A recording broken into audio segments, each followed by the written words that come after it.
So, Jimmy Carr, that stand-up comedian who became famous for telling offensive jokes, has been condemned for a stand-up comedy show in which he tells offensive jokes.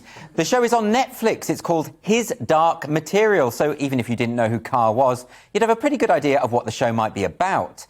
He even actually says at the start that it contains terrible things. It's not like he's tricked unsuspecting people into watching his show by pretending to be a Pam Ayres tribute act. Now there have been numerous calls to have him prosecuted for a particular joke relating to the mass murder of gypsies during the Holocaust. Many social media users directly tagged in the police.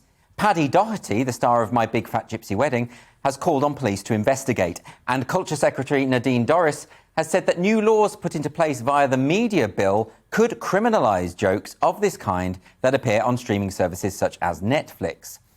You'll have noticed when writing about Carr's show, many of his critics and news reporters have been putting the word joke in inverted commas, as though it's not really a joke, and that Carr is making a literal statement of his feelings on the subject of the Holocaust. Paddy Doherty explicitly said this wasn't a joke. Nadine Dorries said that what Jimmy Carr did is not comedy. Really?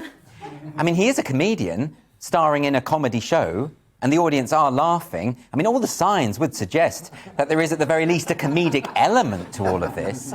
But maybe Doherty and Dorries and the hordes of other critics are right. Maybe they're right. You know, maybe Jimmy Carr, having cultivated a huge following and a successful career in stand-up, has suddenly made the extraordinary decision to openly support mass genocide and to do so by means of a stand-up special. I mean, it's a bold move, isn't it? In all the flurry of outrage, it's really easy to forget what is actually at stake here. So firstly, let's identify the common ground in this debate. Now, firstly, if we're honest, we can all agree that this is a joke. When people write the word joke or comedian in inverted commas, what they mean is that the joke and the comedian is not to their taste. They find it offensive or simply unfunny. Fair enough. But that doesn't suddenly stop it being a joke. It just means you don't like the joke.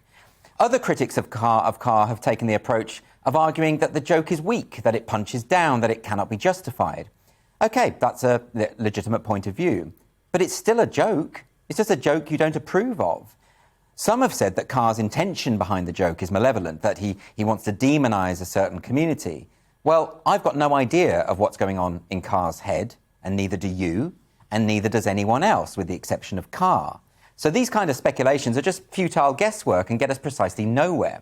So the question we should be asking isn't whether or not the joke is funny, that's irrelevant, or even whether or not the joke is morally justifiable, or whether Carr is cynically targeting a marginalised group. The question is whether we want the state to have the power to criminalise humour. It's whether we think it's a good thing or a bad thing that streaming services kowtow to pressure from activists and politicians to modify content on their platforms. For all the commotion over Carr's latest show, there is a tried and tested solution to the dilemma of what you should do when offended by a comedian. Just don't watch him. And as if by magic, the problem is solved. But instead, we find ourselves in this bizarre new world where activists, commentators, and even politicians would rather flex their muscles and decide which forms of entertainment other people can choose to watch. It's incredibly paternalistic. And once you've got the police involved, that's downright authoritarian. So I'm not interested in a debate about whether or not the joke is funny. That's for each individual to decide for themselves. Clearly, lots of people do find it funny. As I've said, if you watch a clip of the joke in question, you will hear the audience laughing. That should give you some kind of clue.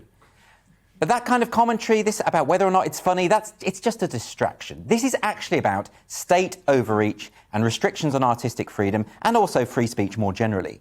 We already live in a country in which people have been prosecuted for telling jokes. One thinks immediately of the case of Marcus Meekin and his Nazi pug video. We've also had over 3,000 people arrested every year in this country for saying offensive things online.